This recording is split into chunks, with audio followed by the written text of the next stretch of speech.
I request all the dignitaries on stage to please proceed to the felicitation point.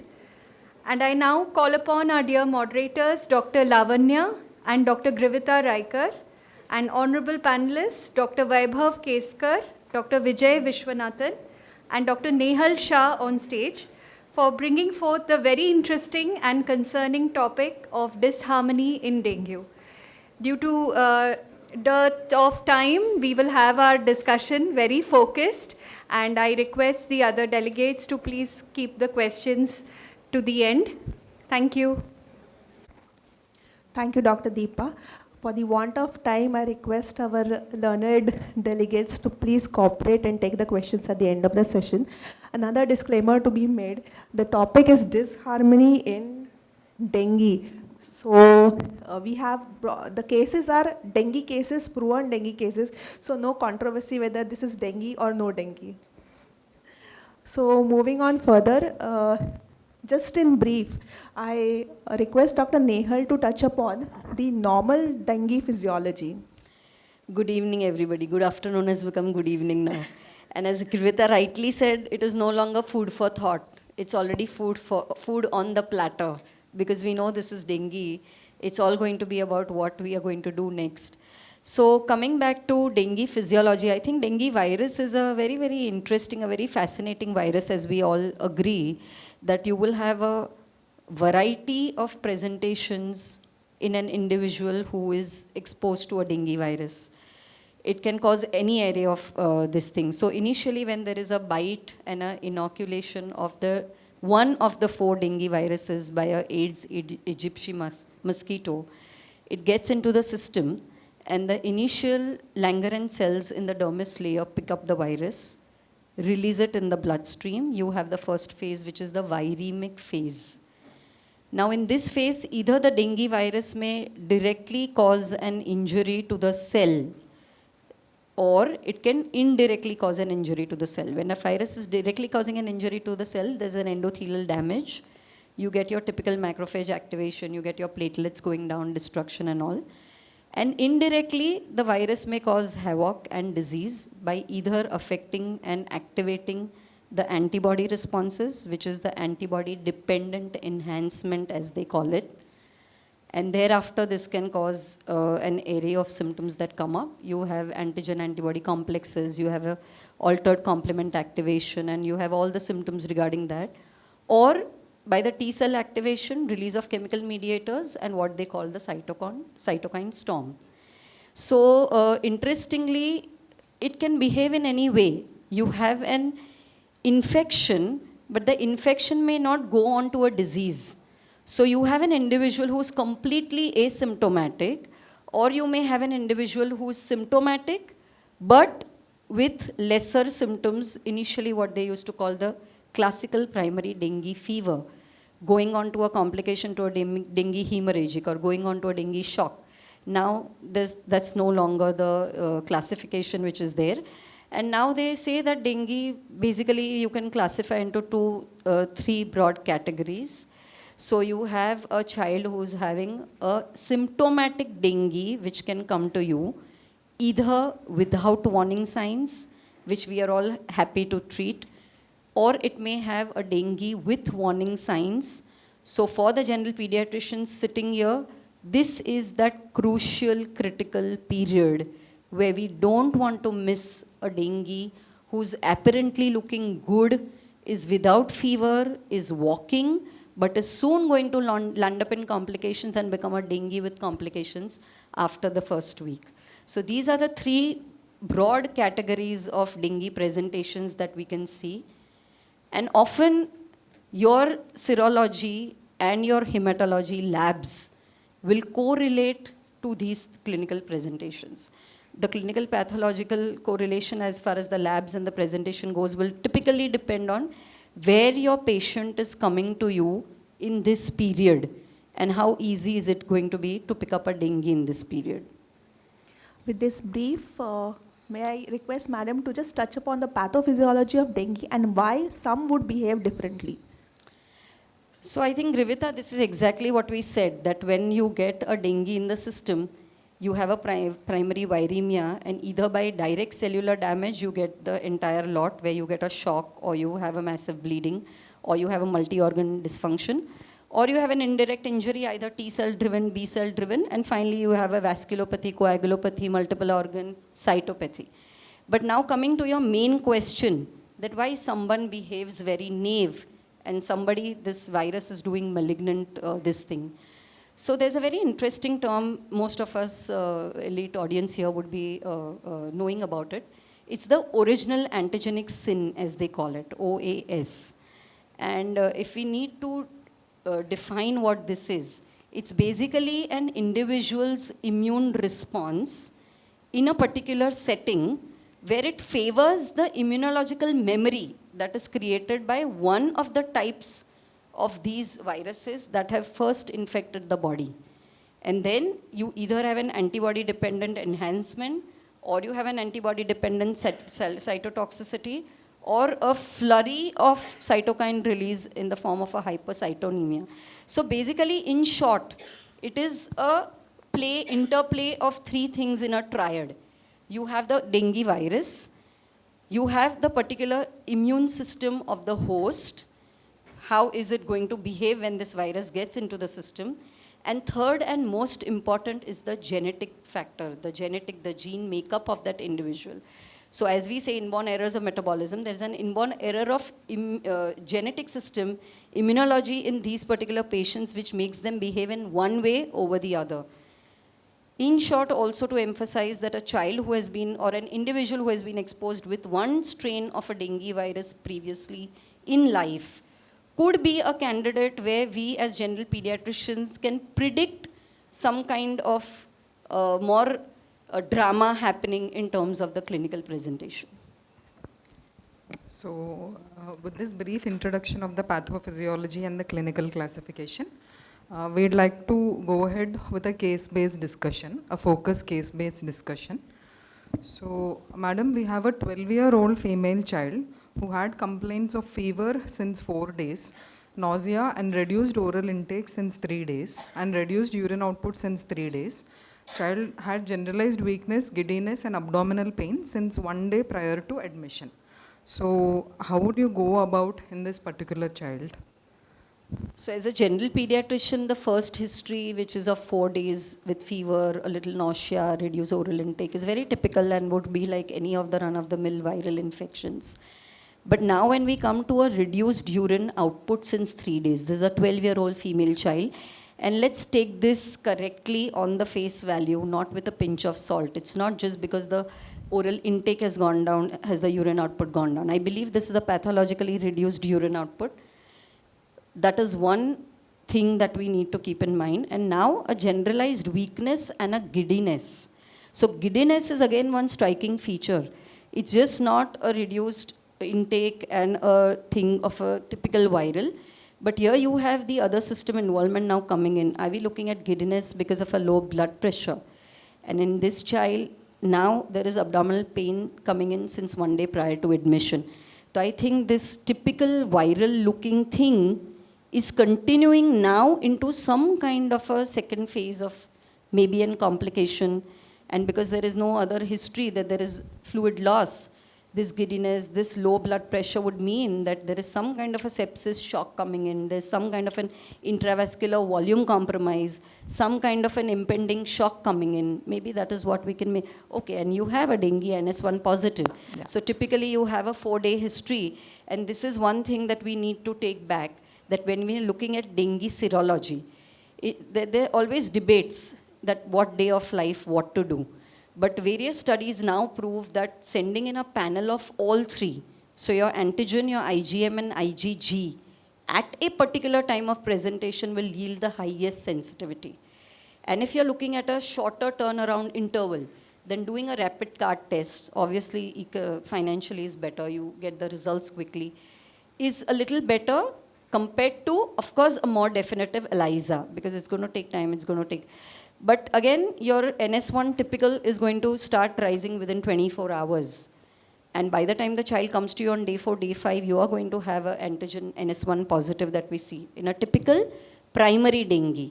But suppose this was a secondary dengue, maybe your NS1 would have gone off by 48, 72 hours.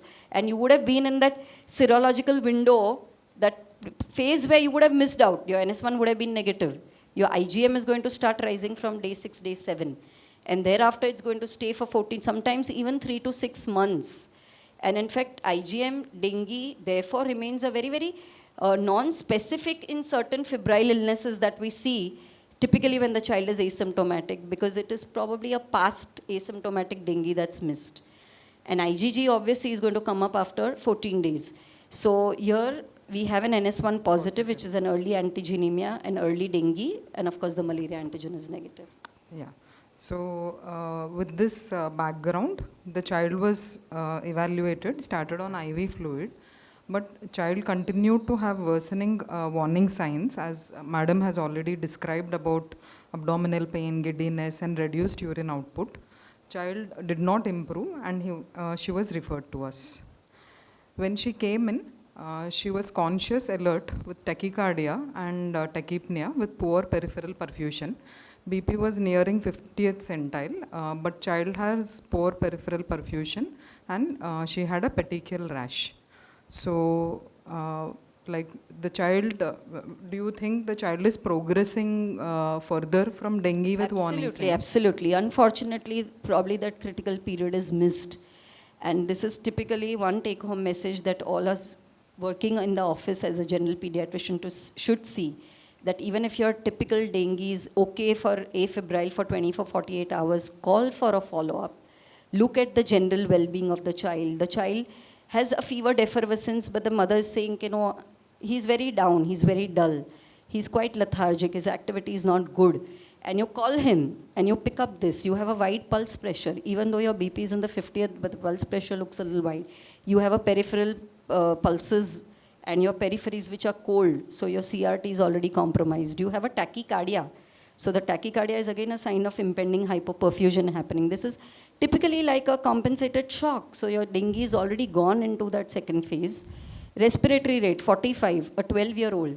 It's definitely an tachypnea without a respiratory symptom. So here again, whether there is a intravascular volume depletion and an acidosis part also coming in, just a part of this.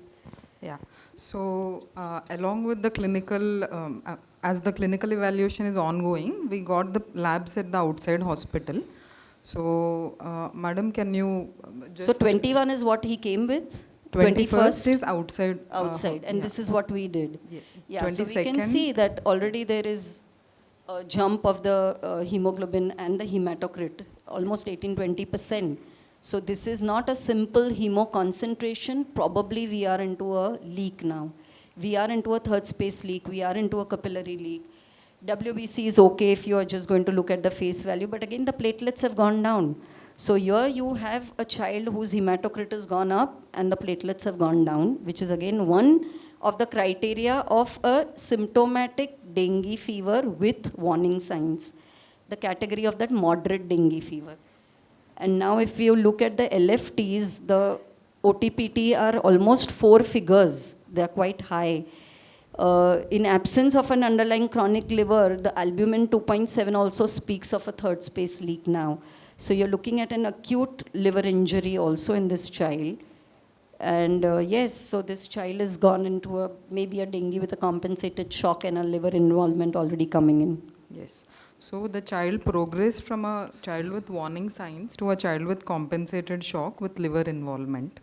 So what would you do further, madam? Would you continue the same fluids or would you do anything apart from the fluid? No, I think apart from fluid, now this child is going to require aggressive monitoring because the next 24 to 48 hours are crucial to see whether he's going to still progress into a phase. We have a one-time report. So I think I will directly put this child into the intensive care and probably thereafter monitor. Yeah, so the child was shifted to PICU.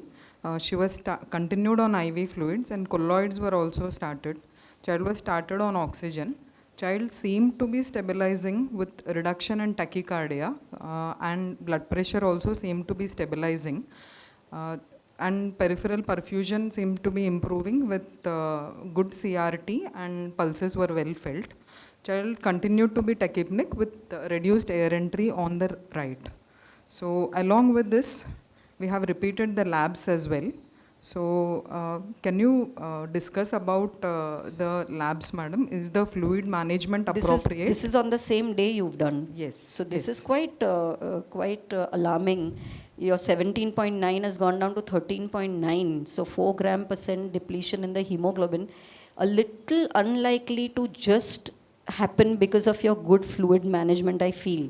I mean, as a general pediatrician, I would keep it in mind whether there is any kind of bleeding. See, the child is still having a subtle tachycardia, although the rest of the shock parameters are looking a little good. Of course, your RR is 42 because now you have a localization. Maybe he's removed some fluid, leaked some fluid in the pleura as well, and that is the thing. But here, we have to keep this in mind. Is there some intravascular hemolysis? Is there some component of an autoimmune hemolysis? Has he bled? So that is not very happy and happening in 24 hours. WBC is okay. The platelets have still gone down. So even though this child is looking a little well managed on the shock front, but this is something which is telling us, and as we know that in dengue pathophysiology, your platelets do reflect the activity of dengue infection when we take the other parameters in consideration. So this is not a very good sign. And of course, you are having a coagulopathy now. Your PT-INR is also raised. So I'm going to be on caution with this child. We are not happy just with the fluid. Okay. So along with fluids, anything else would you consider? And amongst the labs, as you have already mentioned, there is fall in the hemoglobin as well as there is fall in the platelet. There is a bicytopenia which is starting to happen. So I request Vijay sir to give his additional inputs. So the first ominous sign is day 4. So all the pediatricians who have seen a dengue-like child 4 days back, who walks into your OPD tomorrow, that's day 8 or rather day 5, day 4 is a problem for me. The child worsening in front of my eyes is a problem for me. I think the colloids and the inotropes would have put a band-aid on a fracture, as I may say it. The hemodynamics seem to be settling, but the hematology and the coagulation profile seems to be worsening. From the rheumat point of view or an inflammatory point of view, when I start seeing bicytopenias, I am worried, especially in a situation of dengue.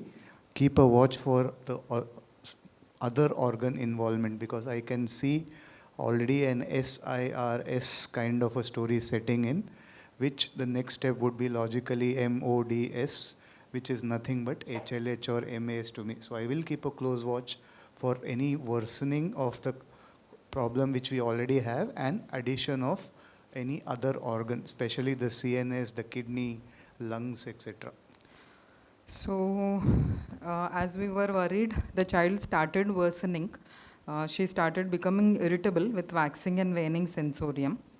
So the course so far, child presented with this CBC with hemoconcentration thrombocytopenia and started to have bicytopenia, and then gradually again she started to concentrate with marginal improvement in the coagulopathy, and further started dropping the albumin. Albumin reduced from 2.7 to 1.8. The dengue IgM was positive. Child was persistently having fever, child is coagulopathic, and child has a hyperacute liver failure. So anything additional would you consider at this stage, Nehal ma'am? So one thing, sorry. I believe dengue IgM was sent in the first sample. Yes, Yeah, yes, otherwise I yes. was wondering NS1 was Yes. positive either. Yeah, so with this picture, as we are probably heading into a complication, I would ask for a ferritin. I would definitely keep a watch on that part of a complication of dengue coming up. Yeah. So yes, this is a child with severe dengue with coagulopathy and hyperacute liver failure, and started to have encephalopathic. And we have sent the ferritin, which came up to 1,06,230. So at this situation, what would you do, madam, with such a high ferritin? And apart from the conservative care, would you start the If treatment the child and was in escalate South Bombay, I had intensivists there. Here I would probably. I'll probably grab the mic from her and ask her if you have referred her to a rheumatologist, because 1,06,000 is not a normal ferritin. For all practical purposes, a ferritin more than 10,000 is HLH unless proved otherwise. There is enough evidence on that part of it, and I am not very happy with only the ferritin. This is the perfect time to send the full HLH/MAS workup. Yeah. And this is looking even more scarier. The liver is going really bad. The coagulopathy doesn't seem to be settling. Platelets are still grumbling. I'm assuming someone might have transfused, so it's going Yes. thoda plus Yes. minus. Please give me the HLH workup, CBC, ESR, CRP, SGPT. So we did the HLH workup, the complete HLH workup, not the ferritin alone. So, So this is the child frank further HLH. worsened. This is Yes. frank HLH. So the child further worsened with increase in ferritin to 1.56 lakh, and sir, as sir already told, the LFT also has worsened, and the creatinine also started climbing up with proteinuria as well. So is this still severe dengue or something else? Severe dengue with multi-organ dysfunction? Severe dengue with MODS to the intensivist is HLH to me. Mera pyara steroids, this is perfect. Please don't worry about the primary. Save the life. We are in a dengue symposium. We are in that critical phase. This is 1,56,000. So as much as I would think of the primary being something else, please pulse solumedrol 30 mg per kg, and please start thinking of phoning a friend, because this is more complicated with the liver injury part of it. So while steroids may work, it may take time. There are two problems. What is causing the leak, what's causing the inflammation is the cytokine. I may arrest the cytokine production with steroids, which may not be enough, and the kid may not give me that much of time. So I may need the help of a friend to remove what's already running around in the system. So I will start steroids and immunomodulation, maybe think of amplifying the immunomodulation and find out a way to get out all the cytokines that causing the mischief. So yes, the child progressed, had a progressive worsening. She continued to be encephalopathic and continued to have gradually falling urine output. She started becoming hypertensive also, and sensorium was poor. So there was a multi-organ involvement. So at this point, would steroids suffice? I would like inputs of Dr. Vaibhav Keskar, whether steroids would be sufficient, or should we go more aggressive with respect to the liver failure and cytokine storm? Yeah, so if we are looking at acute liver failure and of course HLH, we must stop the production of harmful agents, but at the same time we must try and remove all these agents. So what modalities do we have at our disposal? So typically we have extracorporeal therapies. So in any case, nephrologists are called for acute kidney injury, but we also have access to extracorporeal therapies. So in cases where there is no acute kidney injury, we do consider extracorporeal removal of cytokines and bad proteins. Is every child eligible for such a removal? No. So there, if we see 10 such children, maybe one such child may get benefit from such a therapy. So the patient selection is very important. So what are the approaches that we have to remove these bad proteins? One, I would say plasma exchange. Plasma exchange is quite intuitive. So removing the plasma part of the blood and replacing it with either albumin or fresh frozen plasma. It can be done with a blood bank machine where it just centrifuges the blood and removes the plasma part, or it could be done with a dialysis machine and a plasma filter where the blood is filtered and only plasma is removed, and we replace it with crystalloid, colloid and FFP. Problem is it's not selective. It will remove good proteins also, so that's the risk, and that's why not every child is eligible for such procedures. Also, it requires certain invasive things like putting a dialysis catheter, which is a big bore central line. There's risk of bleeding, there's risk of infection. If we are removing good proteins, we have to look at this therapy as an as immunosuppression. It is as bad as giving strong immunosuppression. Typically, it needs to be done in sessions. One particular session, if it removes about 60% of the proteins, 60% of the immunoglobulins, it may have rebound in next few days. So we have to repeat the session, third session, fourth session. And not every disease has got good evidence to support plasma exchange. What we do is we understand the biology. If plasmapheresis is biologically plausible, removal of antibodies is helpful, we go ahead. Of course, there are guidelines.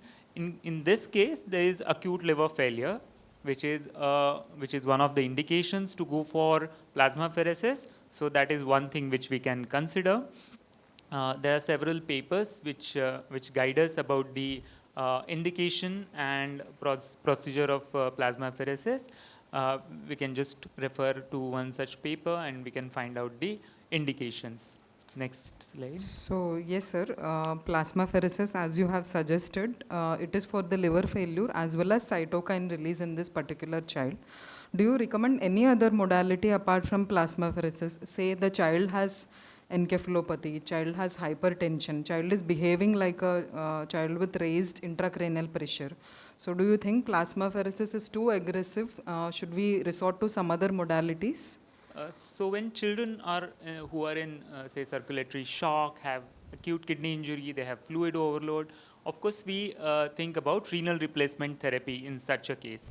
And run-of-the-mill dialysis or slow dialysis is not going to help. So we do have access to continuous renal replacement, that is CRRT in such a case. CRRT is basically combination of dialysis, which is a diffusion technique, and convection therapy, which is hemofiltration. Convection will remove the isotonic plasma with all its bad cytokines, also good cytokines, but bad cytokines in this case, and it will be replaced with crystalloids. So CRRT is characterized by very gentle nature. It's good in hypotensive kids. It does require special equipment and it's quite expensive, but it is the therapy to go when we are looking at renal replacement therapy in an unstable child. So would CRRT? Without any renal dysfunction still coming up, you would go for a CRRT? Not in all cases. So when we look at the literature, there is no role of preemptive renal replacement therapy unless there are hard endpoints. For example, fluid overload, hyperkalemia, acidosis, uremia, or need of giving nutrition, need of giving blood transfusions, and child is oliguric, we generally go for CRRT. There are certain soft indications. For example, there is early acute kidney injury and there are no such hard endpoints, but there is inflammatory milieu and we want to use allied therapies like plasmapheresis and heme adsorption. We can combine these two therapies. Of course, we will not get good RCTs because these are rare cases.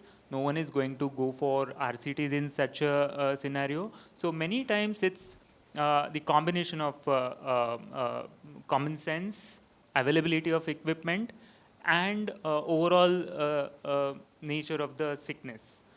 So in such a case, CRRT with the current lab profile and this profile, CRRT may not be required immediately, but as the disease progresses, as the acute kidney injury sets in, probably this child may need CRRT as well. So yes, there is evidence that both plasma exchange as well as CRRT helps in a child, especially with a cytokine storm. So is there any other modality, sir, for removing the cytokines faster so that we prevent or minimize the organ damage with respect to extracorporeal therapy? So we just saw plasmapheresis where we remove the plasma part. We just saw we just learned about CRRT, but there is also one modality where the bad proteins are just adsorbed by physicochemical properties. If we can adsorb these proteins to the filters, then there is no question of losing good proteins. So that's something called as heme adsorption. And nowadays we have access to heme adsorption cartridges even in pediatric population. Hitherto we had only large cartridges which are used for adults, but in nowadays we have access to smaller cartridges. These are simply beads, porous beads, and these are polystyrene beads, and they simply adsorb hydrophobic particles. If blood runs through these beads, all the cytokines, other substances like myoglobin, bilirubin, other toxins get adsorbed, and blood is circulated through this cartridge over say 6 hours, 12 hours, 24 hours, and once the cartridge is saturated, we can just change it. Again, we will never have good large randomized control trials for these cartridges. So what we look at is soft endpoints. For example, requirement of inotropes going down, liver getting better, then shock getting better. This is one such extracorporeal therapy that we may use. So yes, as sir has elaborated, cytosorb is one hemadsorption therapy which we can consider. And yes, there are pros and cons for this. The difficulty in mobilizing the procedure, difficulty in procuring the device, costs, and also removal of the anti-inflammatory cytokines with respect to the cytosorb. So in this child, we supported the child with N-acetylcysteine. We gave platelet transfusion. We have given albumin transfusion. Child was electively intubated, and we did do a plasmapheresis first, followed by CRRT, initially with a cytosorb for first 30 hours. Child was continued on steroids as well. Initially, the urine output was maintained at 1.5 ml per kg per hour. Serum ferritin has slightly dropped from 1.56 to 1.35 lakhs, but the CRRT plasmapheresis was still ongoing. But the child had decreased urine output, marginal increase in SGOT, SGPT. Serum creatinine started climbing up from 1.08 to 2.48. So, Dr. Vaibhav sir and Dr. Vijay sir, would you say CRRT with cytosorb, with steroids would suffice, or at this point would you think anything to halt the cytokine production as well? So he's handed the mic to me means I think it's a CT all from his side. As and when you need to remove the cytokines, yes, we will opt for either of the three measures he's just enlisted. From my side, the problem doesn't end because we are just washing out what's getting circulated. What are we doing to block the production of the cytokines? That becomes paramount because other than steroids, some other day you would have used something like cyclosporin, but with this creat going up, that cannot be possible. So in this day and age, you would start thinking of using cytokine blockers, especially IL-1 blocker, which is coming up a big way in the management of HLH MAS. This is HLH for me, and I would really start thinking of anakinra, drugs like anakinra at this stage. But taking into consideration that arranging anakinra takes about a good 3 to 4 days, it has to be imported. Also, I would still consider anakinra while supporting this child. So, as sir said, what is HLH to a rheumatologist is MODS for an intensivist. So, it is a umbrella term. So, I would request Vijay sir to elaborate further on immunomodulation. What is the right time? What is the window period where we have to catch the critically ill child and start the immunomodulation, and how do we go about? So, we are supposed to reach this slide at 4 o'clock. Remember the number 4, we are already late. So this is the perfect time, and remember the chronology of dengue that Dr. Nehal alluded to in the first slide. If you can get that other slide, the first, what's the window which can make a difference? People have studied immunomodulation in the early phase, found it's not of much help. People have studied steroids in after day 6, day 7, found it to be useless. The only window where it seems to help is day 4 to day 6 when you are entering that critical phase. The objective being immunomodulation may just prevent entering all this kind of a mess, or if it has entered it, probably get the kid back out of it sooner. And the last and main objective is to reduce the organ damage. So to me, if I start seeing the SGOT, PT climbing up, please do not ignore even a 300 or a 500 OTPT on day 1, day 2. You may not act, but at least you can keep monitoring. My fear is I have lost 3 or 4 kids with ferritins of, believe it or not, 7 or 8,000. And I have saved lives, not I have saved, someone has saved lives of ferritin 1,75,000 also. And it's not about therapy, it's about timing. The problem is 5 to 8,000 ferritin. As pediatricians, we are reluctant. Dengue, hepatitis. If I get time, the importance of hyperferritinemia in dengue cannot be it is extremely important to hit hard with day 4. And I would probably, in an ideal situation, methylprednisolone, go the full Monty, 30 milligram per kg, 5 doses. Cyclosporin if the kidneys are intact. If the kidney is in trouble, pheresis, CRRT, cytosoap continues. And in this day and age, if financially feasible, anakinra seems to be the first drug of choice. Okay, so can you elaborate about anakinra, sir? How easily is it available? And it's not available freely. You will have to have a hospital setup. It gets imported from Germany. It has to be purchased in kind of a bulk, at least 7 to 10 injections. It costs about 10 grams per PFS, but 10,000 rupees per 100 milligrams versus a lakh of rupees for a cytosorb cartridge. So what's important? I can give theoretically 10 doses of anakinra at least for a 50 kg kid, knowing fully that that dose may not be sufficient. So it's a bit tricky, but the idea is if there is fulminant liver injury, please start pheresis. If the child gives us some time and you are able to procure anakinra, do not delay immunomodulation with steroids. If I get time, I'll answer the dose in my next talk because there's a large window of opportunity with anakinra. It won't suffice. So this child was 50 kgs and we were giving 100 milligrams, which is the lowest dose, but the maximum dose people have used is 10 milligram per kg. So that becomes an issue. And there are enough papers which talks of dengue leaks, capillary leaks as a cytokine release syndrome. You may give as much of fluids you want, but you won't be able to reverse the cytokine storm.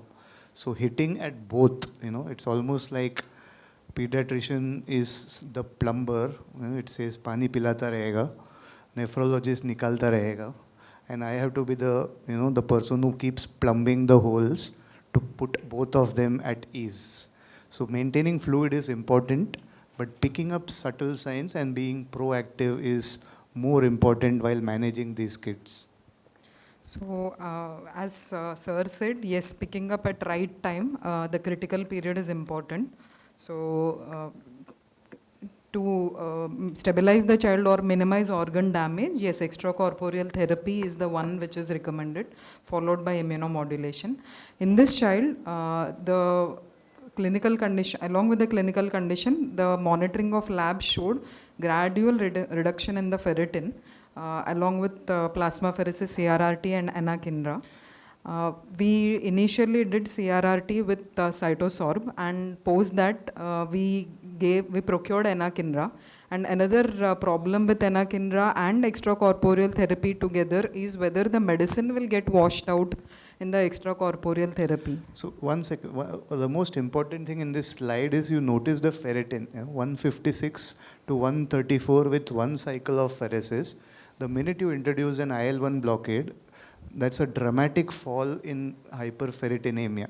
That's the advantage with using targeted cytokine blockade, because you will start seeing a rapid reduction in the fever, the cytokine storm really settles down, and end of the day, it's the ferritin, as we will read, or I just have one slide on ferritin. Getting that coming down is often fruitful in the long run. So yes, with fluid management, the LFT kept on increasing despite the fluid management, and the ferritin also climbed up. But with supportive care and targeted therapy, gradually we saw a reduction in the liver function parameters, as well as the ferritin. So in this child, we did plasmapheresis, CRRT and cytosorb, and 5 cycles of plasmapheresis were done completely along with steroids. And once we introduced anakinra, we adjusted because of its renal dose adjustment requirement. We adjusted and totally given for 14 doses. And child was extubated on day 9 of admission, and after 40 days, she got discharged. So I would request Dr. Grivita to take over for case 2. Thank you. Thank you, Dr. Lavanya. We have a 2.5-year-old female child with history of fever, cough, cold, and for 8 days, and a afebrile period for 1 day. Poor oral intake, vomiting for 4 days, abdominal pain, reduced urine output for 3 days. Altered sensorium, was not recognizing parents, and intermittent extreme irritability for 2 days. 3 to 4 episodes of convulsions for 1 day prior to admission. The dengue workup done was dengue NS1 negative, malarial antigen negative, and this was the labs done outside. Also the CSF was done. So Nehal madam, your take on the history and examination reports with which the baby came to us in casualty. Yeah, so this is a 2.5-year-old with a fever, cough, cold for 8 days and then becoming afebrile for a day.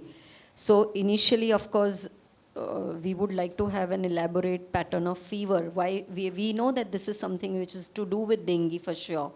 But here again, the emphasis and the take home would be that we need to go a little bit in detail about the fever pattern, the spike of fever, the extent of fever, the response to antipyretics, touching the baseline, and most important, the interfebrile phase. Because now the child is going to become completely afebrile, but how is the child still? And that's typically what is happening, that even if after that 1 day, the child has now got a poor oral intake, is vomiting, has got an abdominal pain, reduced output. So you have the dengue with warning signs, the moderate dengue, which is already, and probably going even further, has an altered sensorium, and 3 to 4 episodes of convulsions, so has an enkephalon involvement. Now, whether that is because primarily of the illness or because of the metabolic hypoxic ischemic complications or primary affection of the brain. So when So with the initial impression of a febrile encephalopathy or encephalitis, yes. the clinical examination findings at our casualty was the child was afebrile with a heart rate of 110 per minute, respiratory rate of 18 per minute. SpO2 was 85% at room air with a peripheral pulses, feeble and cold extremities. BP of 140 by 80, CNS, the GCS was 8 by 15, pupils equally reacting. Oh, there was oral and nasal bleed with a mild hepatomegaly. Right. So this is an infectious, para-infectious complication that has now come in. And of course, we are dealing with dengue and it's an 8-day history. So you're going to expect a dengue NS1 to be negative for sure. But when we look at the clinical examination, this child is already having a 2.5-year-old child with a tachycardia, a respiratory rate which is not corroborating for the age and for the presentation, a BP which is on the higher side, a GSS of 8 by 15, so already there's an enkephalon involvement. You have a nasal bleeding, you have a mild hepatomegaly, so basically what I'm trying to say, this child has already gone into a multiple systems that we are looking at. And now when you're looking at the labs, you're showing a platelet which is low, hemoglobin which is okay. These were but the look initial at the labs. Now how would you proceed next? Yeah, so I would probably like to look at, manage this child symptomatically for sure. Because right now we don't have, so this is a febrile encephalopathy versus encephalitis. The CSF goes more in a favor of encephalopathy, so supportive management. Maybe this child is started on raised ICP, anti-edema measures. We will probably support with an antiviral also to begin with. But then look at repeat labs.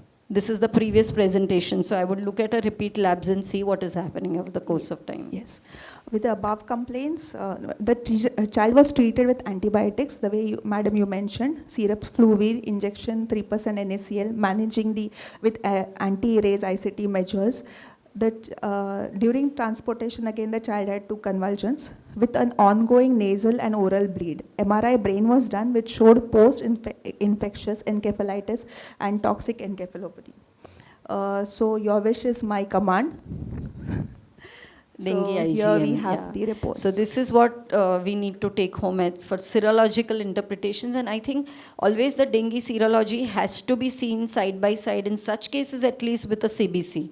So here you are looking at a platelets which are really grossly low, and of course apart from the rest of all the systems which are showing us abnormality, you have a coagulopathy coming up, and you have a acute liver failure. The SGOT is way disproportionately high in 5 figures compared to PT. So again, it shows inflammation and affection of multiple sites, albumin going down, and you have a ferritin, which of course we know that we don't want to miss it, and this is already showing a little rising ferritin.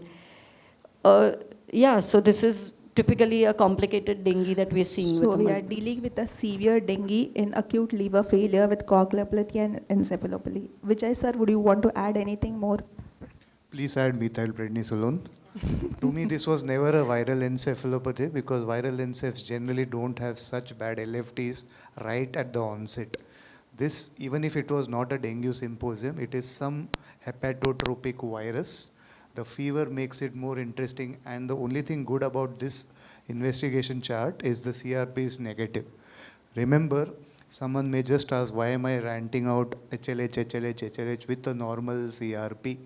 Because what we know typically is CRP high, ESR low, sick child is HLH.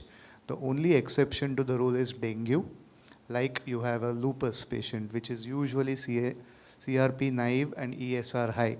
So dengue, HLH, there are enough studies to show the ones who do good are the ones who may have a normal CRP. Most HLH patients or many HLH patients with because of dengue would run a normal CRP. If the CRP climbs up along with the HLH parameters, then I think I am in more trouble. So this is also similar to the previous one, except that this is day 8. I would still give methylprednisolone. I can't see a creatinine in this, but I would probably, it's 0.3, good for her.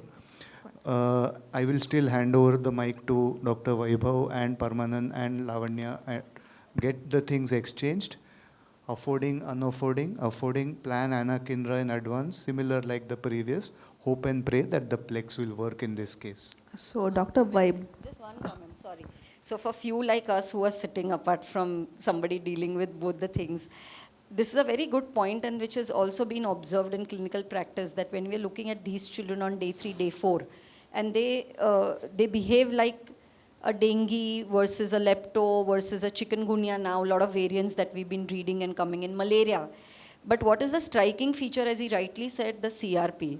The CRP is normal for some reason, which probably studies have not been able to figure out. Maybe if he knows, he can add on. But this is one thing that definitely should be taken into account. And you have a symptomatic child where you don't have a serological diagnosis. If the CRP is normal, if the WBC is low, if the platelet is low, then yes, this is dengue. I don't know if anybody can tell us why the CRP is normal, because we couldn't find out really. So the only way I can think of is a parallel analogy to, let's say, a systemic JIA landing in HLH. So we know systemic JIA can cause HLH because of extremely high interleukin-6 levels. Whereas a lupus, for example, with a bad flare will have a normal CRP. So the reason what we think is lupus is more an interferonopathy. It's a bit too heavy at 6 p.m. to digest, but just imagine that any condition where interferons are high is going to suppress the liver cells to produce CRP. Whereas in the good old MISC days, we used to think IL-6 ka paisa nahi to CRP bhejo. CRP reflects IL-6, fibrinogen reflects ESR. in this situation, I think I won't get the time to do this. We'll do it on some TAPIC Wednesday meeting. But if you read dengue, complicated dengues, there is a high activated interferon gamma.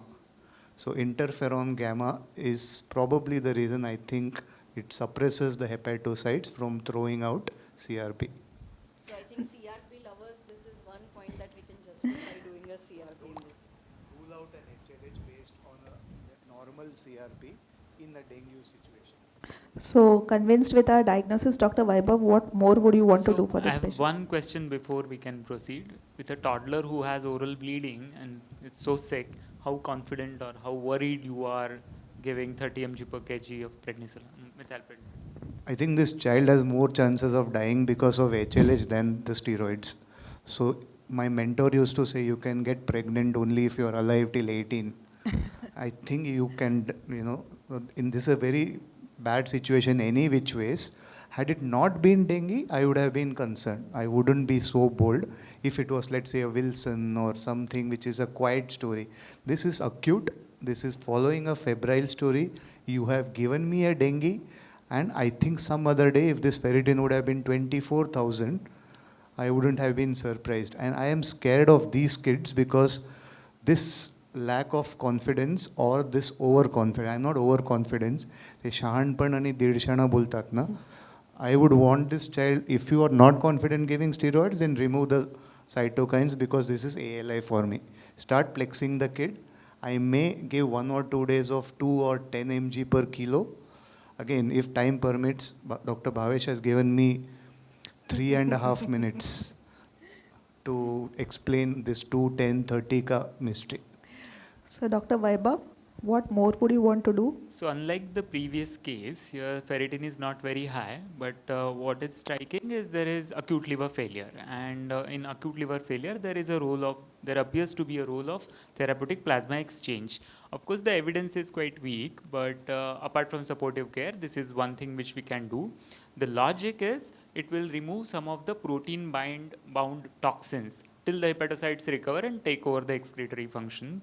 Of course, again, as we just talked about, cytokine removal, bad cytokines could be removed by plasmapheresis. Other toxins like some of the bilirubin can be removed. While doing plasma exchange, we use a lot of FFP, so coagulopathy is also corrected. So in all, there is a role of therapeutic plasma exchange in case of acute liver failure. So that was what was done in this child. After, as seen in this, after 3 cycles of plasmapheresis, the SGPTOT has improved significantly. The coagulopathy has also improved significantly with the improvement in the urine PCR ratio as well. So the baby has happily recovered and going home. So So here we have a variety. So though Vijay sir may not agree, the second case, according to sir, is still a cytokine storm. So we would like to say the case 1 is a florid cytokine storm, which requires an aggressive management, not fluids alone. It requires way above treatments way above fluid management like steroids, extracorporeal therapy, and also mobilizing the immunomodulation at the right time in the critical period. Whereas in case 2, we could halt the progression further. The child was leaking, child was having liver failure. It was like a flood where we could stop the flood with plasmapheresis. And not only this, at the same time, we also had an infant who just recovered with oxygen, IV fluids, and inotrope support. So with this symposium, we just want to give a message that dengue has a varied spectrum of presentation. Meaning all dengues are not the same. There is a pathophysiological basis of treatment for everything. As madam has already said, do serology simultaneously, NS1, IgM, IgG all together. Secondary dengue may require a different kind of approach compared to a primary dengue. Only few get in trouble, but these few are also important, and there is a very small window of opportunity where we have to recognize and intervene early. So not all dengues are storms or floods. Some of the most powerful times are when we are quiet. So not all dengues need these interventions. They may just improve with conservative support, but at the same time, a stitch in time saves 9. So early intervention and timely intervention saves that 1 to 2% of severe dengue. So with this, I'd like to hand over to Vijay sir to elaborate on cytokine storm. The questions may be taken after Vijay sir's talk. I've traveled all the way from Navi Mumbai for this 8.5 minutes. She's accused me of not agreeing with her diagnosis of storm and flood. I won't take much time, I promise. I think what I was trying to do is between the storm and the floods, you still have rains. How to, dance in the rain may not be the right term, but I think how do you deal with this interim phase of day 4 to day 6? Even if you remember day 4 to day 6, you should be happy. And the Pharisee seems to have flushed the second, third, fourth, fifth row outside. That's the problem with me. But we'll cover them on some Wednesday meeting. A quick recap, just to say, day 4 to day 6, I'll run through this slide without talking. All of us know most of the dengues get better. Few of them leak. Some of them get into trouble, right? But most of them get better because it is a temporary strain and not a structural damage, which probably gets that cytokine theory up in the algorithm that because it's cytokine, like you give IVIG in KD, the myocarditis improves, you immunomodulate, many of them might get better, right? So the word I normally, the word, if you just compile all the things we discussed, so liver injury plus bleeding, inflammation, let's call it inflammatory coagulopathy. Inflammatory coagulopathy is a nice way to understand, which we used during MISC days. Macrophage activation, we all know, is mediated through CD8 cytotoxic cells, natural killer cells. All of them get activated. They throw out TNF alpha. IL-1 family is the main interleukins in HLH and MAS. I'll skip this. This is the most important slide. Many times I keep getting, when I speak to a pediatric, ferritin extra, it's an acute phase marker. It's an acute, any liver injury will push ferritin up. But this nice paper has given the role of ferritin in amplifying the HLH storm in dengue. The word they use is hyperferritinemic sepsis. So like we said, there is some hemolysis or transfusion, whatever is the reason, the free hemoglobin binds to this thing called CD163 receptor on the surface of a macrophage. Not very complicated. It enters, and then you know what the body does to any ion that gets into the macrophage. It starts throwing ferritin to bind it. So that's one mechanism why ferritin keeps on going up. And the second is parallelly the viral DNAs through the toll-like receptors enter the cell and starts activating something called inflammasome. So people who are interested, just go home and Google up inflammasome. This is the protein unit which starts throwing out interleukin 1. And interleukin 1 stimulates the macrophage to throw out more ferritin. So this ferritin keeps on getting amplified. And now we know that ferritin is no longer an innocent bystander. It by itself is pro-inflammatory because ferritin will trigger more inflammasomes to throw out IL-1 beta. And paradoxically, it also secretes IL-10. Interleukin 10 is an anti-inflammatory. So the take-home message is, if I have a high ferritin and a high CRP, I am worried if I am dealing with a secondary infection thanks to the immunosuppressant effect of ferritin. That's one. And remember the golden rule, if you are in a ferritin of more than 5,000, be very careful. But beyond 10,000, there is hardly any doubt that you are almost always looking at an HLH. So rule out a malignancy if you can, but throw in methylprednisolone ASAP. The next question is when to act. what's the critical phase? Am I stopping the critical phase, or am I reversing, or am I halting the progress? If I use the same COVID example, it comes handy. The first 3 to 4 days, we would give remdesivir and HCQS and everything to take care of the viremia, whereas the recovery trial found out that if you start giving dexamethasone from day 4, day 5, day 6, it seems to be life-changing. If I use the same example, the slide which we saw initially, it tells you that day 4 to day 6 is the time to become a bit more proactive, and whatever benefit we may get is if you are preempting the worst, ruling out probably masqueraders, and that gives the best chance to salvage the kid and save organ damage. So what's my way?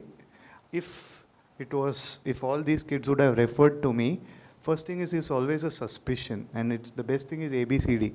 A for abdominal pain, B for bleeding blood pressure, C for CNS dysfunction. Remember, encephalopathy with a high ferritin is almost shouting HLH to me. Increasing distress and fever persisting beyond what you expected to. When I have this clinically, I do all of this. So ALT, AST, antigen, antibody, bleeding parameters, PT, PTT, INR, CRP, creatinine, C for cytopenia, send away cultures, which may be a hindrance. D dimers and LDH will point towards coagulopathy and inflammation. ESR will be strikingly low, and don't sit on ESR alone. CRP may be negative. If CRP is positive in this setting, throw in as many antibiotics as you want. No problem. The chances of this dying of HLH is high. So ferritin, fibrinogen, and do not forget the kidney, because the kidney is often affected, may not be creatinine wise, but any leak. Remember, mesangial cells, glial cells, Kupffer cells, osteoclasts, all of them are forms of macrophages. You will have all the macrophages in the body getting activated. Please send all the workup at the same time. Do not compare yesterday's ferritin with today's CBC with tomorrow's fibrinogen. It's a dynamic process. Send everything, no room for cost cutting. And if any of this thing happens, then obviously you will think of immunosuppression. And to me, dengue with fever with inflammation or inflammatory coagulopathy, this is CRS to me. If I do what I did, what will I expect? Anemia, dropping counts, CRP we have discussed enough, high LDH, ESR might be low thanks to fibrinogen consumption, ferritin we've talked enough about. You document inflammation, you document coagulopathy, and then because of inflammatory coagulopathy, you have organ dysfunction. This is the easiest way to decipher what, why, and what to do. And obviously you may get evidence about the etiology. This is the easiest way you can do CRS and start immunomodulating. The last 1 or 2 slides, steroids. Yeah, I am worried and concerned in some other situation, but I think even in COVID, more lives were saved because of steroids than we actually lost.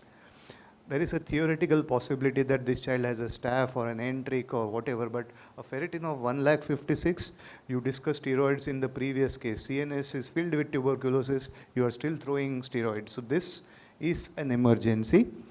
MPS versus dexamethasone is often a dilemma, whereas, and people who've seen my presentations have read this. This steroid conversion is very, very important. Remember the 10 mg per meter square that dexamethasone is, the HLH94 protocol uses. If you actually convert it to an equivalent dose of a pred or a methyl pred, it comes to a very small dose, which tells me that it's not about 2 or 10 or 30. It's about the rapidity, how much you want the steroids to work. So HLH is an emergency. To save life, you have to give methylpred, because methylpred is a medium acting. It works faster, it gets out relatively faster, whereas dexamethasone will be slow to rise, has better CNS penetration, long half-life, but I think this situation calls for the non-genomic action of steroids. The last thing is, what's anakinra, right? Anakinra is an IL-1 blocker, like we all know. all of you should probably read this paper, which talks of, Dr. Nehal asked, what's the dose of anakinra? This was a 9-year-old female with non-familial HLH with high ferritins, fungal sepsis, Mero, Tico, IVIG, methylpred given, fixed dilated pupils, flat EEG. This is a paper from UK. And they gave everything and they almost signed a DNR. But then, because of this evidence that anakinra works in conditions like fires, that's febrile inflammatory related epilepsy syndrome, subarachnoid hemorrhage, this kid got anakinra starting at 2 mg per kg, and before they were signing the death warrant, they increased the dose to as high as 48 mg per kilo. And magic happened, because within 36 hours, this child from a brain dead condition reversed back. This is published in the Lancet. And that's the magic of anakinra. The second advantage is, obviously this child was septic, still anakinra didn't worsen. So it has a very good safety efficacy. It has a short half-life. So it can get in out 4 to 6 hours, it gets in out and gets out faster. So in that 4 to 6 hours half-life, A, you are proving benefit. B, you are not messing up because of increased risk of sepsis. The only issue is early initiation of anakinra helps. And you have to think of anakinra before you just can't walk to the medical shop and procure it. But it can be life-changing in many of these situations. And there are enough papers where people have used anakinra. The future, who gets what at the end of it? Who gets pheresis? Who gets what? So future is going to be very, very personalized. And there will be a time when we would be doing cytokine signatures. So in an EBV, if you find the B cell loaded with EBV particles, I think the chairs are there. Last slide, I promise. So EBV, if it's loaded with B cells, you hit hard with rituximab. If the T cells are affected with EBV, you probably would go for something targeting the T cell like cyclosporin or tacrolimus, and depending on IL-18 and interferon gamma, so on and so forth. So remember number 4, day 4, 4th, if you have seen a dengue, tomorrow morning you are going to see a CRS, possibly. Immunomodulation, this is just an example of one of the hospitals in South India which follows this rule. You know, they start thinking of immunomodulation on day 4. If a child has received 3 fluid boluses over 3 hours, 10 ml per kilo, you will, with severe metabolic acidosis, ferritin more than 5,000, they start immunomodulation straight with anakinra, IVIG and or steroids under antibiotic cover if CRP is high. Limit packed cell transfusions in dengue because you are going to create more trouble, either the trolley way or hemolysis, increasing the ferritinemia. And when it comes to ALI and ferritin more than 50,000, they do plex. It is about teamwork. This is what a dengue will look like from tomorrow onwards. You don't know how is she going to behave. By day 2, day 3, many of them will be happily smiling and be silent about it, and our karmas will work. The day 4 to day 6 is very tricky to fathom. You will not understand what's happening. And the last is you don't want to reach this stage. You know, this is, if you miss day 4, you will end up with day 6, and that is big trouble and possibly irreversible. Thank you very much.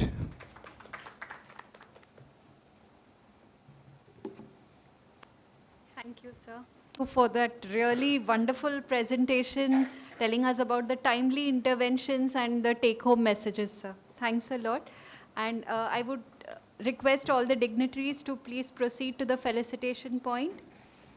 So last but not the least, coming to our last session for today before the quiz, building a crescendo mini stroke.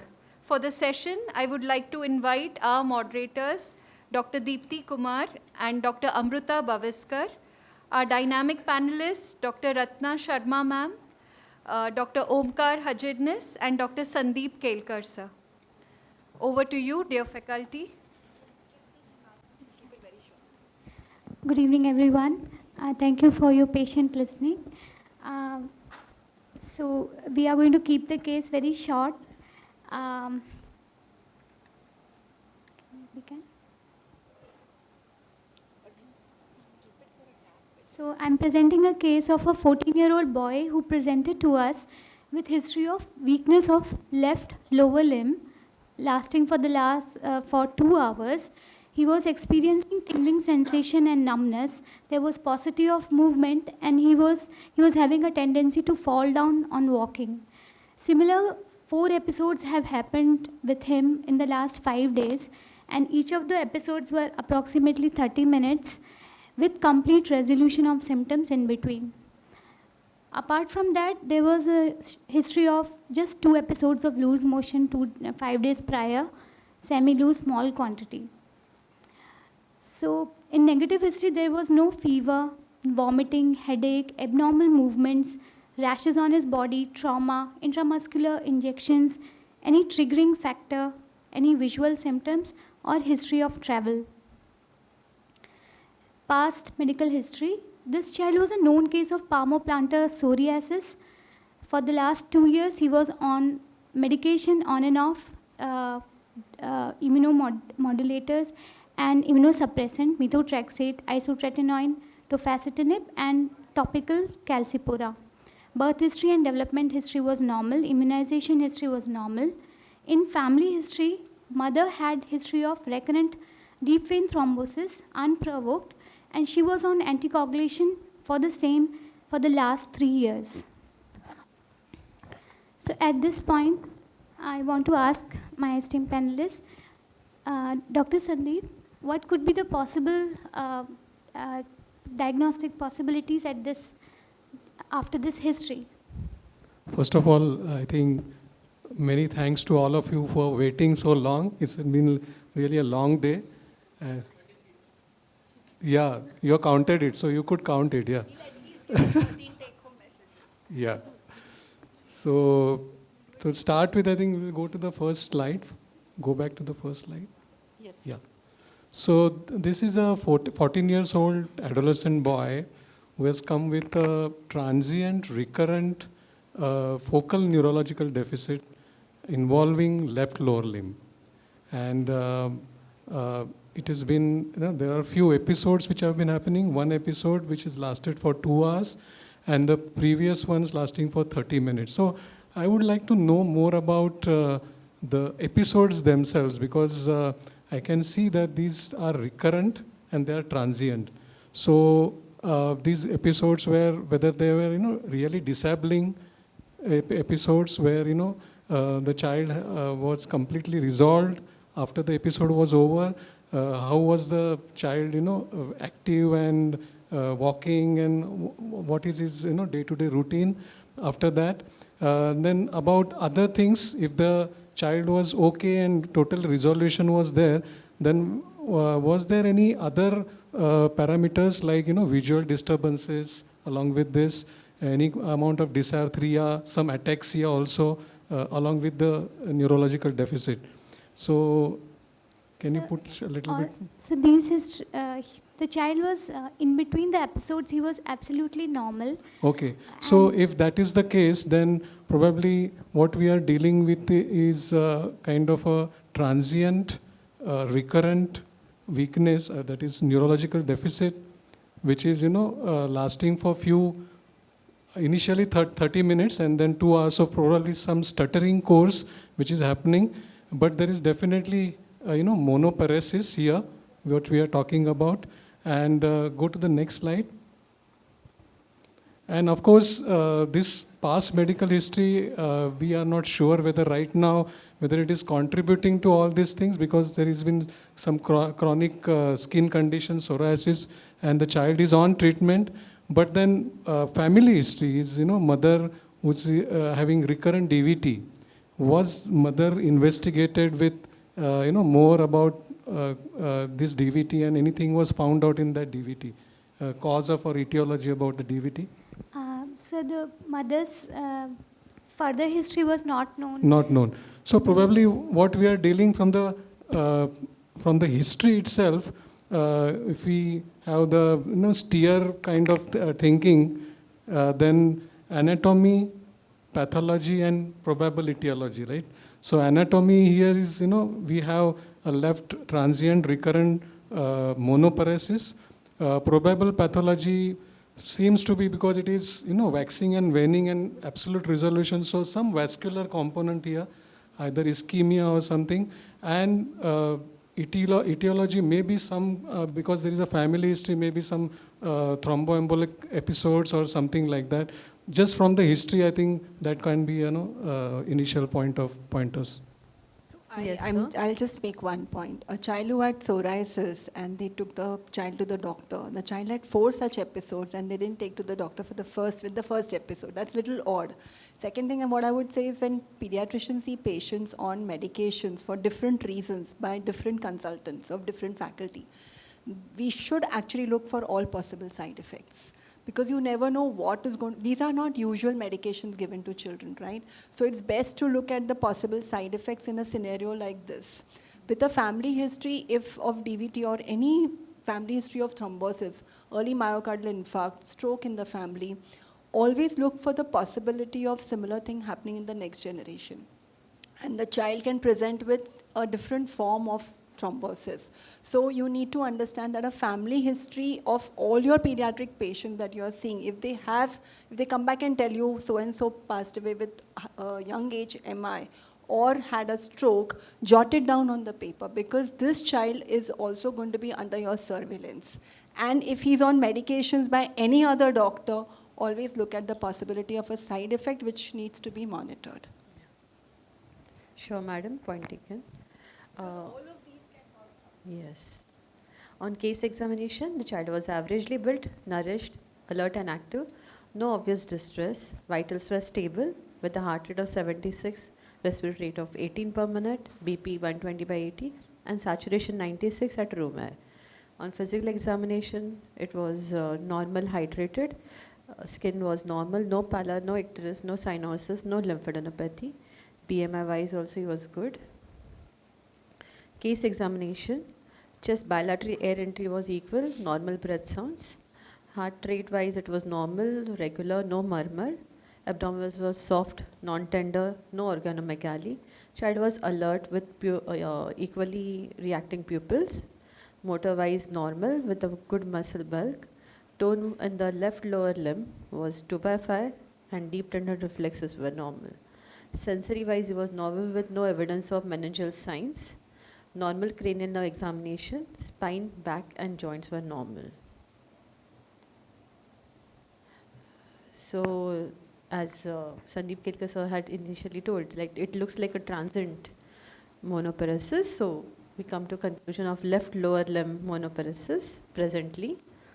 So what could be the possible differential in a child with acute onset monoparesis? Sandeep sir? Will you call it acute onset or it's like?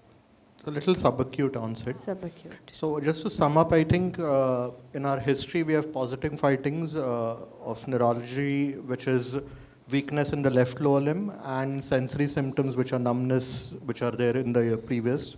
As Sir said, a little stuttering course and only left lower limb power which is low with normal reflexes. Yes. So, and with normal higher mental functions, no seizures, no altered sensorium, nothing at all.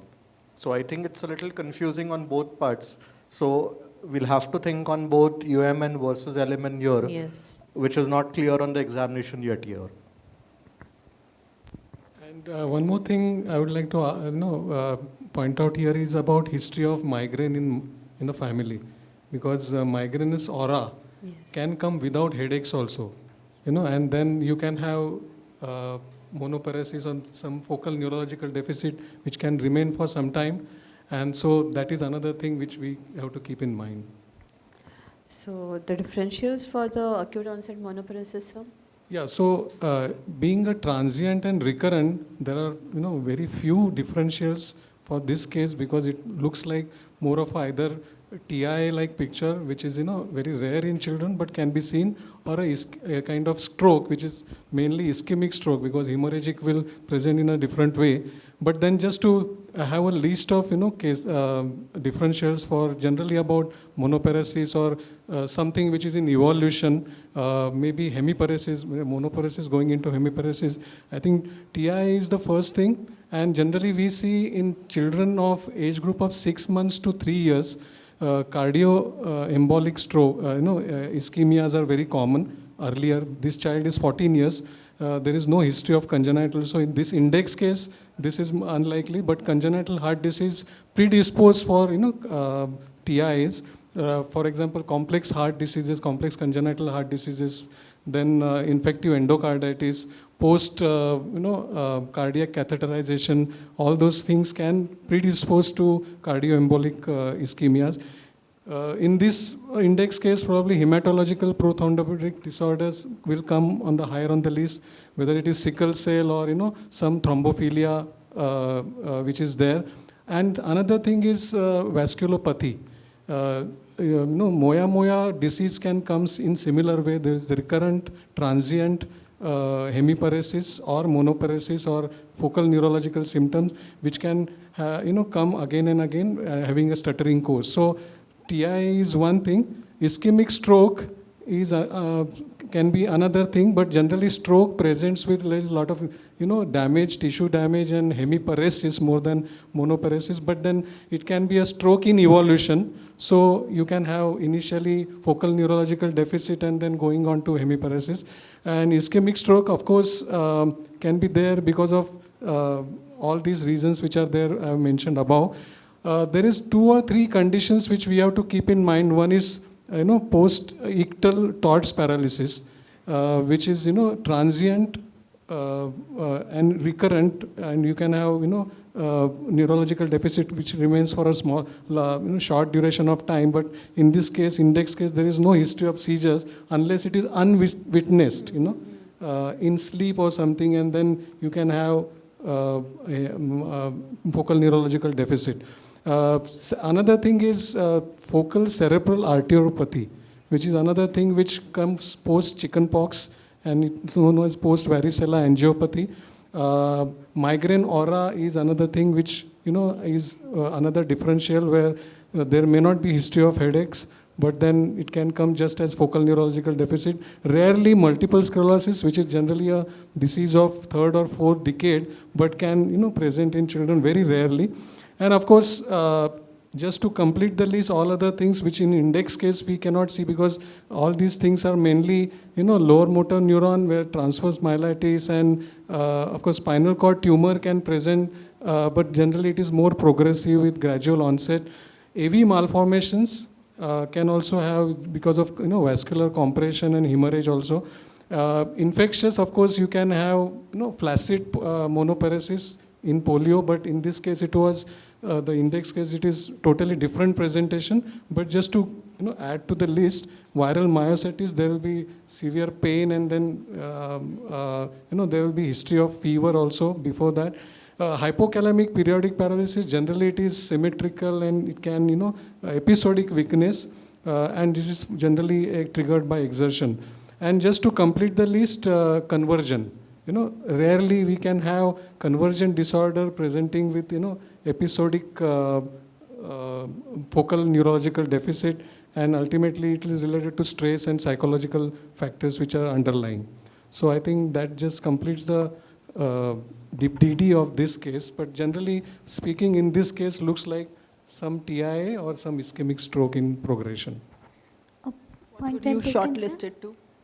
3 things here. I think I would shortlist to a stroke, as we say. Second, keep migraine in mind, 14-year-old with numbness, no vision symptoms, no family history as it mentioned. Thirdly, some thrombophilia condition since the mother has a history of DVT here. And fourthly, history of varicella, look out for past 2 years also, not just in the recent past also. So these are 3-4 things that we'll have to keep it in mind at this point. And he's present with it, but a monoparesis without a proper UMN or a LMN signs in him. So look out for a spinal condition also, any compression, anything which is pressing on the nerve root at the moment. Intermittent also, because it can come, something like say a Cox spine can come with intermittent paresis also. It can come, sir. I mean, it could be just a start. I mean, that the spinal would be lower down on the list, more a stroke and the other symptoms what we said right now. Okay, thank you, sir. So, further course of in the hospital for this patient, this patient was admitted in PICU and he was kept for monitoring and further investigation. The deficit had subsided during the admission process itself. So, sir, at this point, what could be the relevant investigation that we should send as per this case? I would like to ask the audience actually, what is the first investigation that you would like to send in this child? Anything that you would suspect in the venogram? There's no history of headache, there is no vision symptoms. He said venogram. Yeah. Any particular reason? Angio, okay. So MRI with an angiogram, you say. Yeah. Anybody else? Anybody for a CT scan? Anybody for anything else right now? So ideally now the investigation, if you're suspecting a CNS lesion and the child is stable, would be a MRI to go with and an angio along with it to look for the vascular structures in the brain. A CT in this, I mean, in practical terms now is more for traumatic lesions only, where you, and places that you don't have an MRI available at that point of time. So MRI brain along with an angio would be the preference of neuroimaging in this case, along with the other blood investigations which come along with it. So, in this child, we send a basic workup, which was normal hemogram, normal electrolytes, normal liver, renal functions, and we also had sent a stool sample for AFP surveillance. We proceeded with a MRI brain with LS spine and a MR angiography, in which the finding was of acute right middle cerebrally artery infarct, and MRA showed moderate narrowing of the origin of the right MCA and ACA. So a diagnosis of MCA territory infarct with transient monoparesis was made. So, sir, how common are pediatric strokes and what are the usual presentations? Yeah, so pediatric strokes are quite common. I mean, in pediatric practice, both perinatal and childhood strokes. So perinatal strokes are divided from 28 weeks of gestation to 28 days of life, and anything above 1 month are childhood strokes. As the slide behind showed, there are 4 varieties, as everybody knows. One is the AIS, which is commonly seen. Second is the venous infarction. Third is the intracranial hemorrhage. And fourth is the subarachnoid hemorrhage. So these are the various subtypes. So in general, there are 3 things. One is ischemic, one is hemorrhagic, and the third is basically a cerebrosinus venous thrombosis, which is seen. I think signs and symptoms of, I won't go into perinatal stroke. Childhood stroke, as all of us know, anything sudden, which is sudden numbness of the face, arm, sudden confusion, trouble seeing people, difficulty walking that time, headaches, seizures. Anything with seizures and altered mental status can be a stroke as well. So you'll have to keep that in mind, even if there is no focal neurological deficit at that point of time.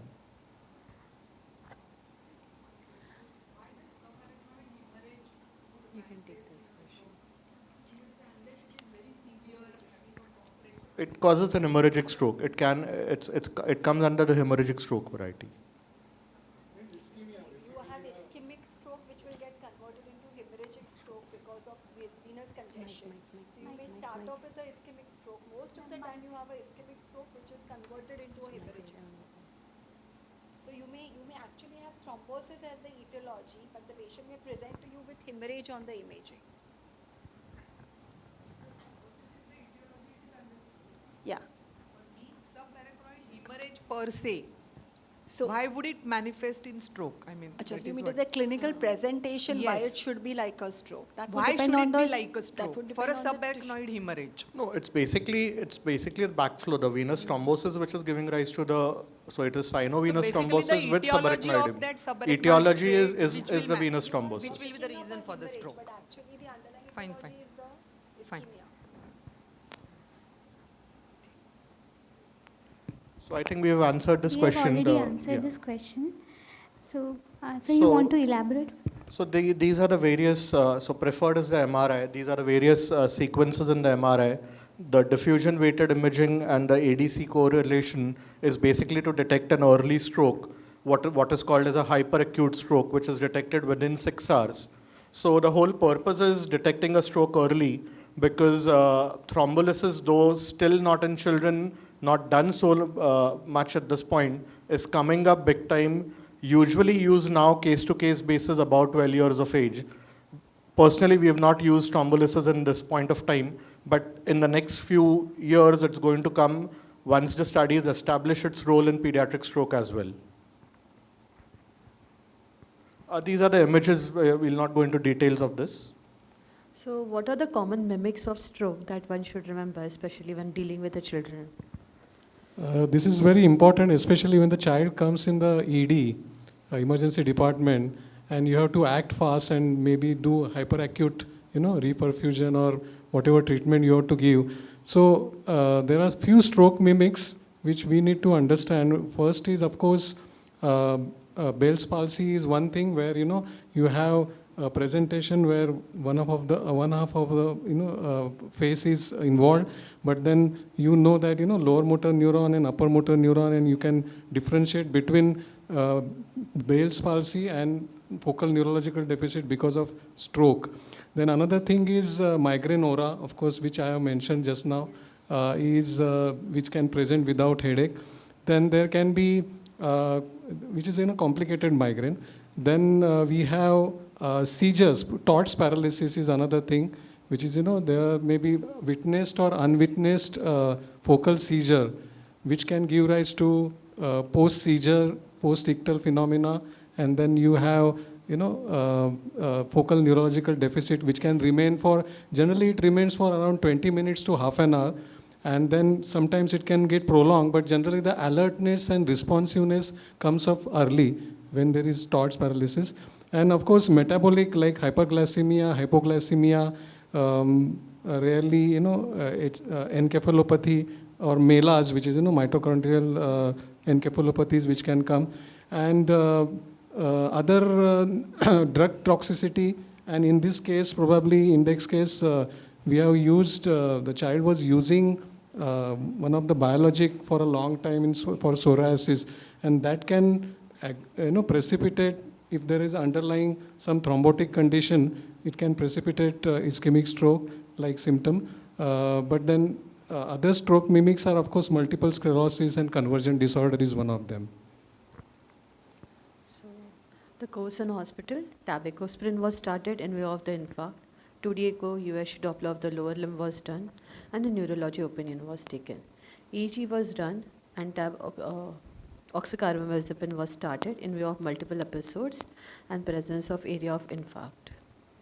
So how do we approach a suspected stroke, and are there any guidelines for the pediatrician? Dr. Omkar. So as we classified them into three things: arterial stroke, venous stroke, or intracranial hemorrhage. So the investigations also depend on these three things.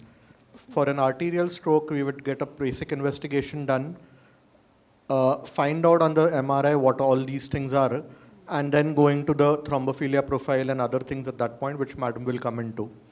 So these are things what we discussed. So basically differentiating into three things so that we don't first diagnosing it as a stroke and then coming to the differentiation part, and then going to the investigation according to what the stroke is at this point of time. So basic investigations and advanced investigations. First, rule out a CBC, a PTINR, APTT, all these things would come in the picture. And secondly, going into the thrombophilia profile and other things, depending on if it is a thrombosis, it's a venous or a arterial, an angiogram, a venogram. If it is an aneurysm, we'll have to go on advanced imaging, maybe a DSA required at that point. We're looking at dissection, then again a DSA or vessel wall imaging required at that point of time. So it all depends. It's quite different imaging modalities which are required for different kind of strokes what we need. So just coming to it, I mean, early diagnosis and then with an MRI early now, and then accordingly coming to the investigations is what we need right now. So for this patient, we now evaluated why the child had stroke, and the following investigations were sent, and sickling test was also done, as the mother had one of the report which was positive for sickling, homocysteine level, and vitamin B12, folic acid levels, fasting lipid profile, EEG, Doppler lower limb, D-dimer test, fibrinogen, all these tests were done. And only findings we had was a homocysteine level which was 18.71, slightly high, a B12 level of 229, which was slightly on the lower side. So further course in hospital, the child remained stable and a thrombophilia workup was planned in consultation with pediatric hematologist. And because of the relative deficiency of B12, TAP folic acid with high B12 and folic acid, high homocysteine level, B12 injection and folic acid was started. Just comment here? Can I just comment Yes, here? ma'am. So just take-home messages are that always do a HPLC in a stroke, do a 2D echo to rule out cardiac cause of the emboli if there is any. Second, and do a B12 also. If your B12 is low and your homocysteine would be high, because B12, whenever B12 is low, your homocysteine and methylmalonic acid are always high. Folic acid deficiency will also give high homocysteine. High homocysteine can predispose to strokes. So patients with B12 who are chronically having B12 deficiency are at a risk of stroke because of high homocysteine levels. So when you're treating this patient, it doesn't mean that you're treating the etiology of stroke. You're just taking care of any other factor that may predispose him to a recurrent stroke, and you decrease the incidence of that in this patient. But if you don't find any other cause, we have had patients who just had B12 deficiency and presented with stroke. So you need to treat your B12 deficiencies in those who have not presented with stroke also very aggressively. That is one message. HPLC, you mentioned the mother had some sickle window positive, and this patient, again, when you did, was negative. So that you have ruled out. Fine. So we have debated this in the past also, Dr. Bhavesh. So we have taken 190 some labs, but now if you look at the guidelines that have come out in Indian Pediatrics, where Dr. Jagdish Chandra was the lead and some of us were the co-authors, we have kept it as 200 basically. But we have kept levels of homocysteine and MMA also mentioned in that. You can refer to that article. It is a very simplified way of trying to diagnose B12 deficiency. But a low normal, according to me, should also be treated. So try and keep them in the mid-range. Don't try to keep them in the low range. Especially with history of, so I'm emphasizing again and again, in the past, history of early deaths with MI or a stroke in the family was not given that significance. But when you have a patient coming to you as a chronically your pediatric patient, keep asking them how's the family. Because you may take down family history for the first time, but you may not ask what is happening in the family. And patient is with you for 18 years, and they may or may not come out with such histories, medical histories in the family. So any unusual MI, early age MI or a stroke, please jot it down.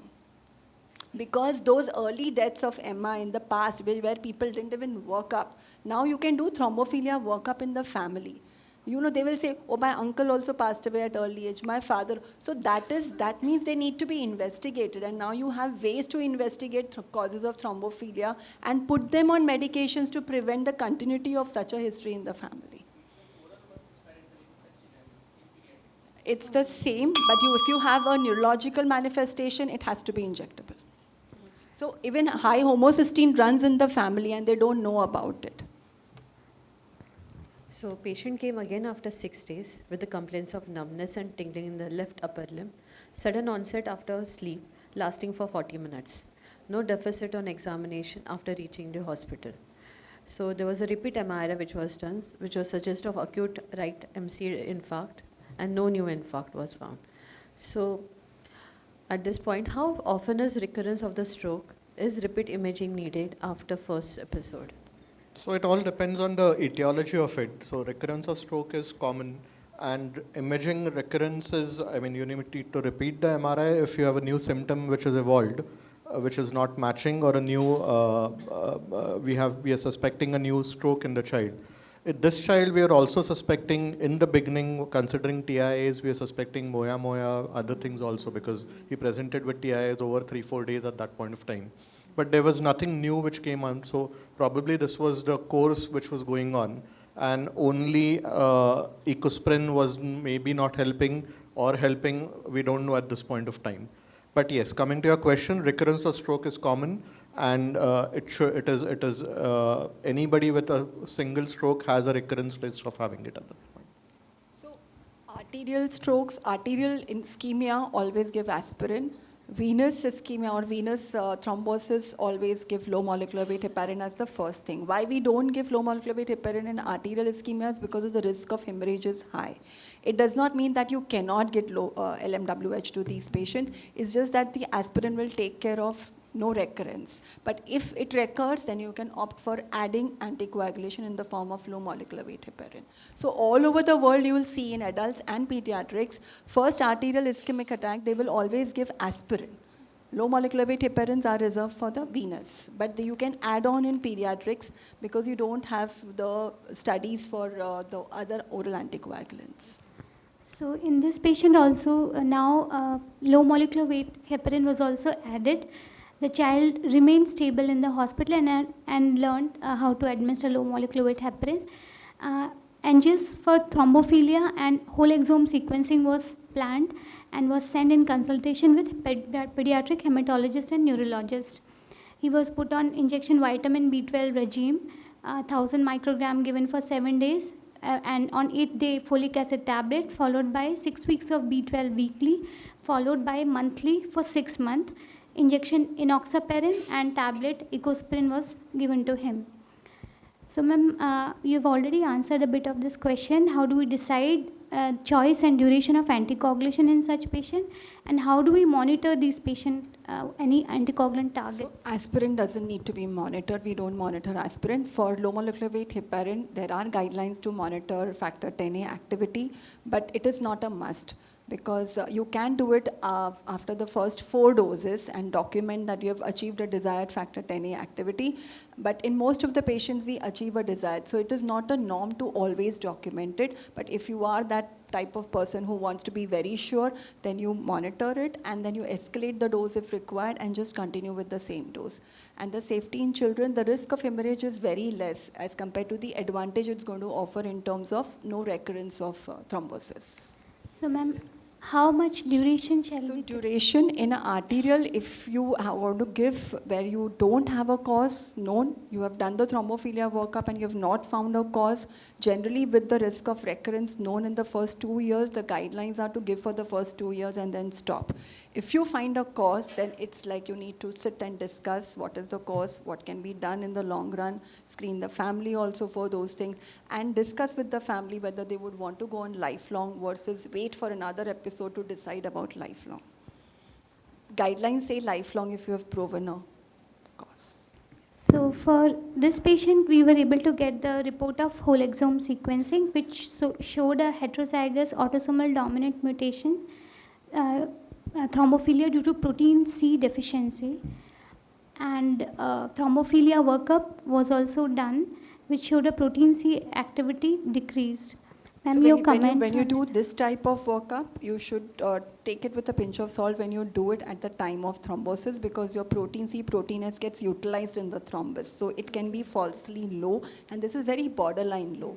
Okay, and if you go back to your genetic, so the cost of all these investigations, just go to the other one, the cost of all these investigations, if you do in a private lab, is significant. The protein C, protein S activity with their antigen, with antithrombin 3 activity, with factor V Leiden mutation and prothrombin gene mutation. So these last 2 are genetic workup. But the other functional studies might just go waste and the cost is significant. So you could be intelligent enough to just do the genetic workup because it takes about 4 weeks to come. You're anyway going to continue the patient on aspirin or low molecular weight heparin. But in the genetic report, just go to the genetic report. So here you have heterozygous autosomal dominant with uncertain significance, and here you have AD or AR with uncertain significance. Now this child is already 14 years old. Yes. 14 Yes. years old, Yes, right? With no family history except for DVT in the mother. Yes. You need to do the studies in the parents to know whether these mutations are really of significance and they correlate. If mother has it because she has DVT, you would think that this could be a significant. Whether the mother is heterozygous or homozygous is also important because we have seen protein C homozygous coming with problems. Protein C heterozygous, unless they have another risk factor for thrombosis, like this patient got medications which are going to be causing thrombosis. There is some risk of thrombosis. You can get a heterozygous protein C also presenting with issues, but otherwise it's the homozygous and they present very early and they are fatal if not taken care of, and you can't give them protein C supplements because it's very expensive. I mean, even in Jupiter, we have had patients that we had to give up finally. And the only thing that you can do is a liver transplant for them because it's coming from the liver, this protein C.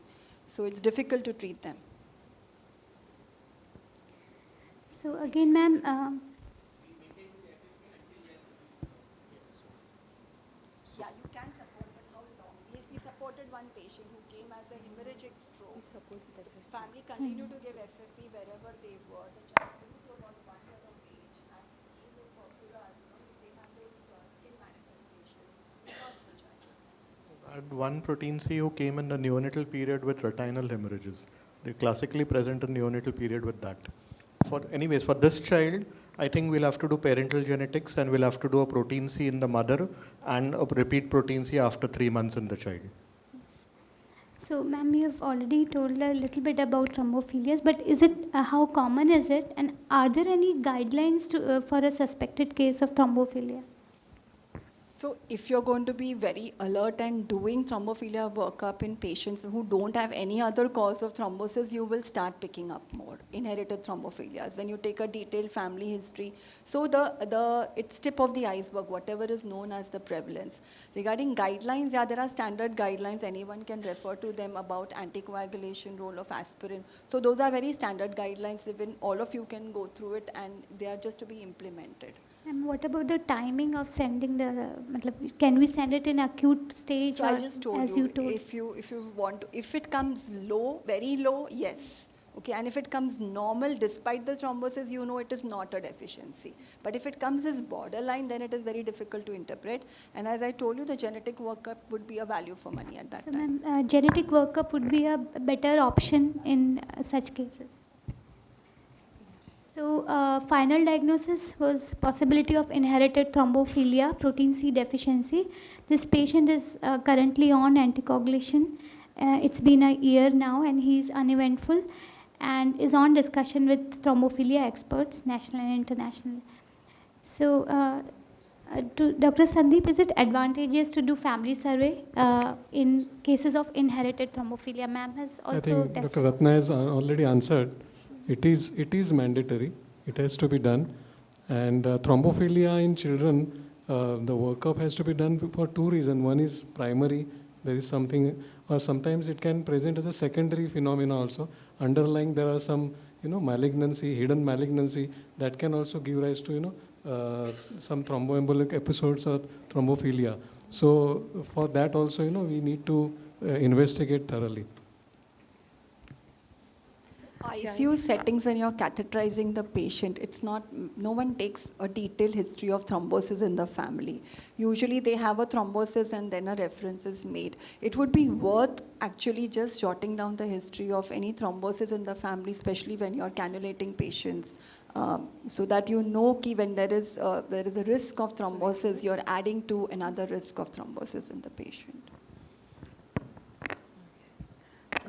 Since Madam has already answered, so the take-home message is, early recognition is crucial, prompt imaging and diagnosis is the need of time, timely intervention improves outcomes, identifying the underlying cause helps in early diagnosis and recovery, multidisciplinary management in the form of physiotherapy, occupational speech therapy is crucial for recovery, parental support and education, since they require recurrent visits to the neurologist as well as the hematologist, and prevention of recurrence by early detection and maintaining the treatment is the need. Just adding one point is, in infants, the stroke can present just as seizures. So there may not be any focal deficit, there can be just change in mental status and seizures. So we have to be very careful in those cases, and do MRI and neuroimaging is necessary in those where they will pick up strokes, early strokes. Any take-home messages from your side, the panel, all the panelists? Okay, thank you.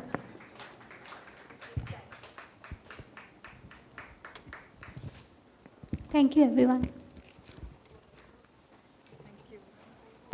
Thank you, dear faculty, for the fantastic session. We are grateful. And we come to a close today, requesting the dignitaries on stage to please proceed to the felicitation point. I now hand over to Dr. Praveen sir for the vote of thanks. On behalf, pardon, quiz is not happening because of constraint of time and lack of. So on behalf of the organizing team of TAPICON 24, I thank everybody, especially the audience who has stayed till the end. And I hope I'm to say you have enjoyed the academic fest which has been dished out today. And we hope to see you again very soon. Thanks a lot.